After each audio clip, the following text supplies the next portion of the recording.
What's up everyone, and welcome to the showcase episode of the build comp here in Terra Nova. In this episode, we're going to go through and check out all of the builds from the competition and find out who placed in the top 3.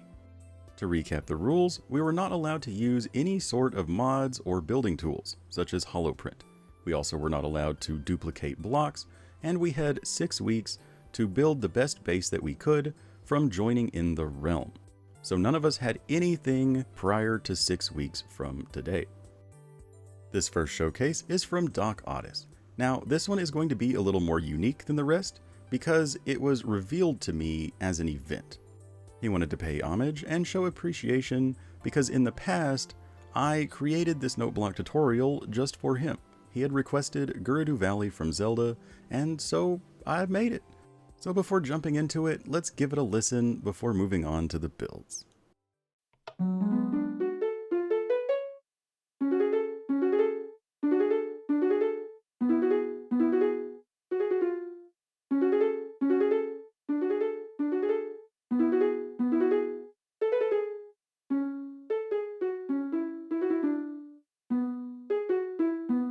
And we'll keep the music going in the background, but I really love this banner. I would have never thought to make the Triforce out of 2 banners flipped. That's so cool, it works out perfectly. And really, this whole area is so nostalgic. It feels just like the area from the original game.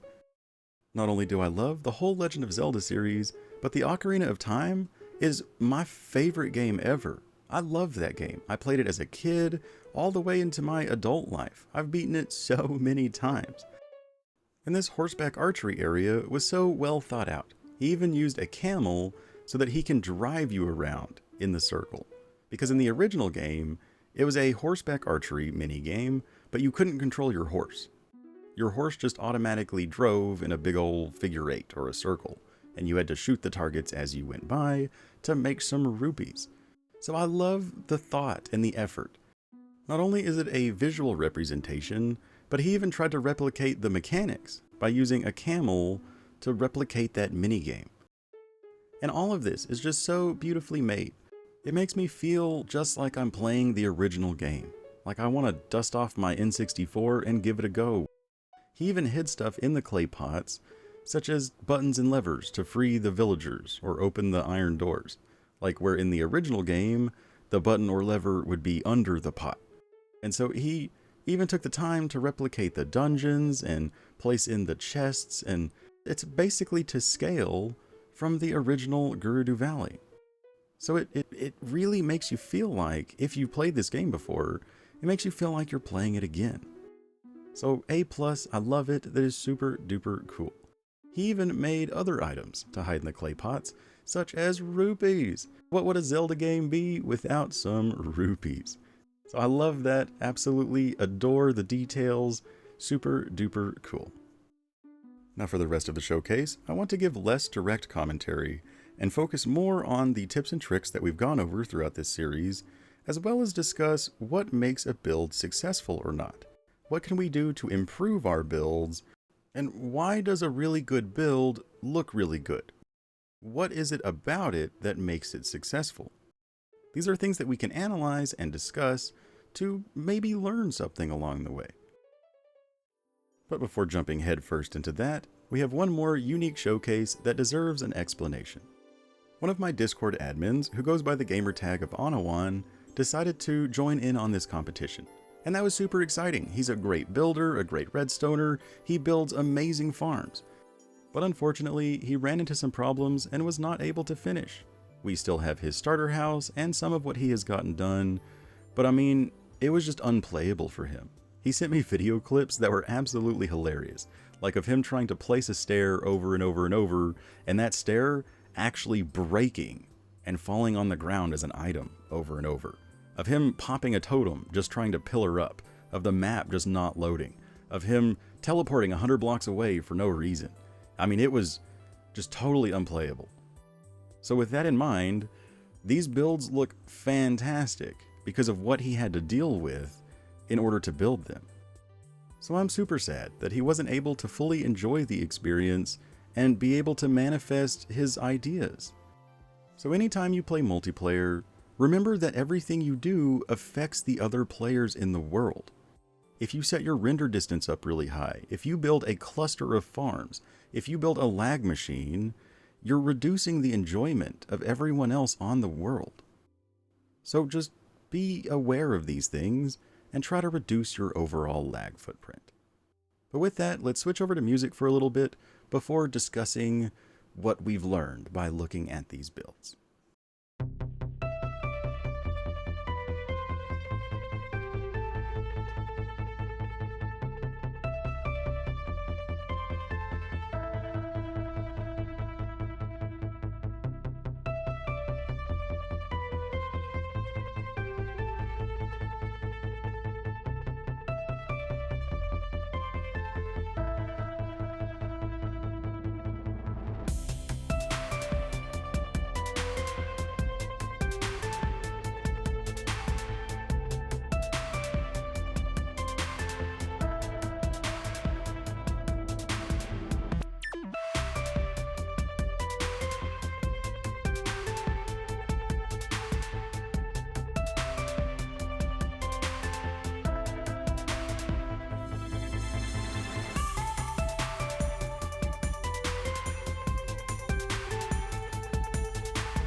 Lots of super cool builds so far. I'm impressed with all of the work that I've seen.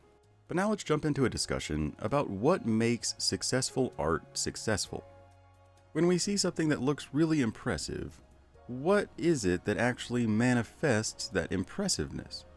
We can break some of this concept down into categories so that we can better analyze what makes something look cool. And this isn't talking about subject matter. Maybe you really like scary lava builds, or maybe you don't. That's totally irrelevant when it comes to the overall success of the creation. One of the most influencing factors in any kind of art is contrast. And I'm not talking about the contrast between lights and darks, shadow and light, but rather making things more dynamic by having a contrast in subject matter or in technique. Now, before we apply this concept to Minecraft, let's visualize a drawing of a horse. When you look at that, you just see a drawing of a horse. You're like, oh, that's cool, you must really like horses because you drew one. No matter how impressively drawn that horse is, it's just a horse. But if we add a guy riding the horse jumping over a fence, that will accentuate the horse. It gives it action and movement. And then if we add contrasting subject matter, like a skyscraper and aliens, well, now all of a sudden, you have all these questions. Like, why is he riding a horse in a metropolis area? Why are there aliens? Why is he being abducted? And it's the contrast in subject matter that manifests these questions, because the aliens don't belong with the horse, doesn't belong with the skyscraper. And not only does that make the viewer ask more questions and become more involved, but it also makes the piece more noticeable. Whereas if we have a guy on a horse with a Western background, it would all be uniform into a Western theme. So when we saw that, we would just say, oh, that's a cool Western scene. But we wouldn't ask questions. We wouldn't be as involved. And that's where you can utilize a contrast in subject matter to trick the viewer into asking questions, to becoming more involved with the art that they're looking at. Let's use this build as an example. It does have an overlying theme of being psychedelic or trippy. There's lots of crazy stuff. But even still, like this area right here, the floor and the walls is something you would see in a medieval build. The cracks in the moss make sense. It's very grounded. Or like the trees and the house and the bridge are all very normal. The bridge is destroyed, but it still looks like a bridge. And that contrast makes me wonder who lives in that house. Is it some wizard who went insane doing experiments on the surrounding wildlife, and that's why the area is so trippy? Whereas without that normal house, if it was like a crazy house, I wouldn't wonder who lives there, because I would just see the entire uniform theme of psychedelic and just be like, oh, this whole area is just crazy Alice in Wonderland. Now, I am not saying that a uniform theme is bad. In fact, if we go too crazy with the contrast in our subject matter, it can be so ungrounded that it just looks like a mess. What I am saying is that we can add contrast to our theme to trick the viewer into asking questions and becoming more involved. Here we have a coastal city, a tropical paradise, but then we have these airships on balloons, and it adds questions. Are they being invaded from the sky? Or are they trading with these floating airships? Is it a trade port, or is it a peaceful town being invaded by sky pirates? There's even a boat in the water in this town. So it makes me wonder of like, why is there a boat in the water if there's also boats in the sky?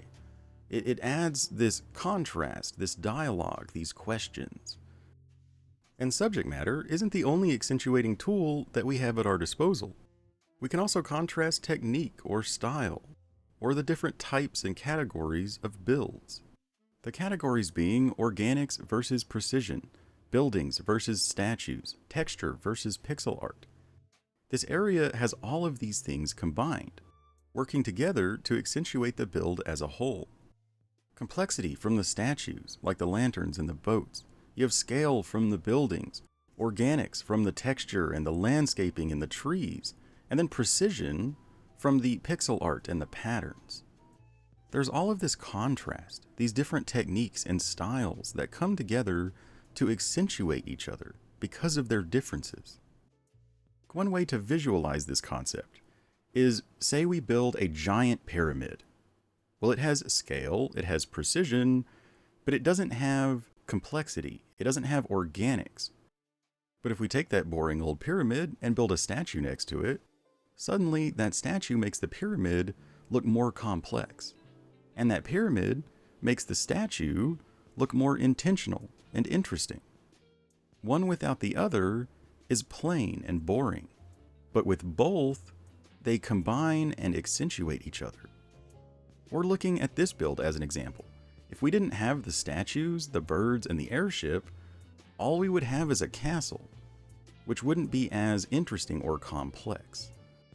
Then pair the statues with the pixel art of the emblem and the floor, and the details with the banners, and suddenly we have a theme for the build. We have birds or crows as the theme. This is the Crow Kingdom. And not only that, but the precision from the details, the pixel art, and the statues make the castle look more precise, more intentional.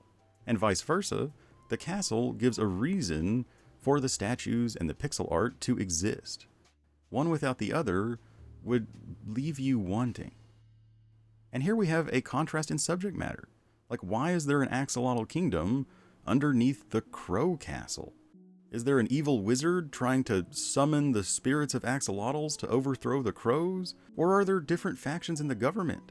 Did this castle used to be the axolotl kingdom? And did it change to the crow kingdom when they invented airships? The airships also add to this dialogue. Is it part of the king's militia? Are they being invaded by a sky kingdom? So it's the contrast in subject matter that creates questions and creates a dialogue. But it's the contrast in build categories and build styles that combine together to make something look more or less impressive. Like for this build, really the only technique that isn't being applied is organics and texture, which can not only make it look more dynamic, especially when paired with symmetry, but will also accentuate precise sections. The contrast between having organic and precision will accentuate each other. The precision will make the organics look more intentional, and the organics will make the precision look more dynamic. But even without texture, everything looks clean and wealthy and well-maintained. Texture can be used to create a dialogue, just like a contrast in subject matter. Except with texture, you're adding descriptive adjectives to the build. You're making something look old or new, weathered or broken. You're also influencing where the viewer's attention goes. If everything has a uniform texture, the viewer just kind of meanders around aimlessly. There is no focal point. But if you have a clean wall that has a section of that wall crumbling and destroyed, made with cobblestone and cracked bricks and slabs and stairs to create this dynamic contrast with the surrounding wall that draws in your attention. So using texture, not only can you create more descriptions and more dialogue, but you can change the focal point of the build. You can change what's noticed first or what draws the most attention. And that also, like we talked about in the last episode, can lead to block vomit. Applying texture haphazardly and not being conscious of the contrast and color of the material used can end up changing the focal point or flat out removing the focal point, where the texture ends up hiding the details and the shape and the structure, making the build worse. And that's why, honestly, having no texture is better than having bad texture. Because having no texture is still descriptive. It makes it look new, clean, or well-maintained. And the simplicity of it ends up drawing more attention to the shape and the details and the decorations. Whereas sloppy texture or block vomit can take away from the details and the shape. It can hide things, and it makes it look unloved, unintentional, or sloppy. There are also some tricks that we can use to distract from the monotony of not having texture, using the same concepts that we've talked about in this video. Picture we have a solid brick road with no texture. Sure, it looks clean, it looks new and unblemished, but it also looks boring. But we can distract from that by using contrast. We can move the focal point and the attention away from the road to the external details. We can go all out on the terraforming, on the surrounding buildings, on the details of the roads, the intersections, and the lamp posts. If we overblow those details, that contrast will pull your attention away from the monotony of the road. We can even create artificial texture without using blocks by utilizing light and shadow. Like the piranha plant or those mushrooms, they don't have texture, but the dark shadows created from the other faces of the blocks creates a sort of texture all on its own. It's a darker color, even though it's the same block. Or like with quartz bricks, you can mix in regular quartz or smooth quartz. You won't really be able to notice it, but it will manage to break up the monotony of the brick texture. Just keep in mind that texture has a massive influence over the focal points of the build and the descriptive properties of it as well, and as such raises the importance of handling texture intentionally rather than haphazardly. One way that we can handle randomized texture in a safer way is to pick a core block and have 80% of the entire road or wall be that block, and only have 20% of it be the randomized texture blocks. Because also, the more randomized texture is, and the more contrast and difference that the texture has, the more the build looks destroyed or damaged, like heavily damaged. If you put fully randomized coral, cobblestone, andesite, stone, and stone bricks throughout a wall, that wall looks like it's about to fall down. Like it's never had any sort of maintenance or anything special happen to it. Just weather has worn it down to a sliver of its old self because it's so uniform in its destruction. Whereas if you make patches of texture, like a patch of cobblestone can make it look like something hit that area, cracked it, and that section is about to fall down, like a cannonball smashed through the wall. Or if you have a section of regular stone, that can look weathered, like that section has been sand blown for so many years that the brick texture has worn down. Or it can look patched, like there used to be a hole there, but someone came through and filled it in with some putty. It just looks more intentional, thoughtful, and creates more of a dialogue than fully randomized texture.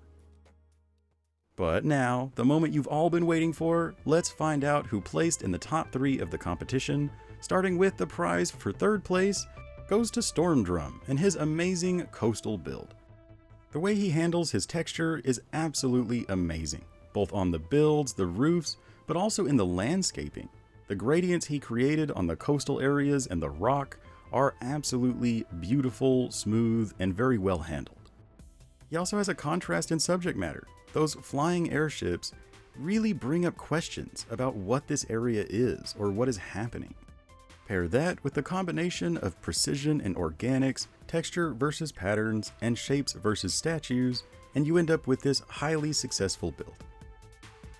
Then the prize for 2nd place goes to yours truly. I managed to finish 2nd with my Mario build. I think the main way I could elevate this build is by having organics and texture. As it is, it's very structured, from the precise pixel art to the precise statues. Even the castle, to an extent, looks more precise than buildings normally do, because of the way I handled the details and the roofing even. So I think having a contrast of crazy organic stuff somewhere would make all of it look better as a whole. The grand prize, 1st place and winner of the competition, goes to Chiefing Houdini and his Crow Castle. And the craziest part is that he joined over a week late after everyone else. Not only did he have less time, but he hasn't even played Minecraft in years. But even with all of those adversities, he managed to come in and bust out this amazing Crow Castle. The way he handled the details and precision of the statues and the airships, along with the details of the interior, from the pixel art emblems to the floor to the chandeliers and other interior details, really draws you in and makes you want to explore this beautiful build. And with that, the build competition has now been concluded. Big shout out to all of the participants. I loved seeing all of the unique styles and builds. And a huge special thanks to Rambo, the host of this world, the host of this event, and the financier of the competition. So thank you so much for everything you do and for the invitation. And thank all of you for watching and for sharing this experience with me. Always remember that you are totally awesome, but above all, don't forget to have fun. Bye bye.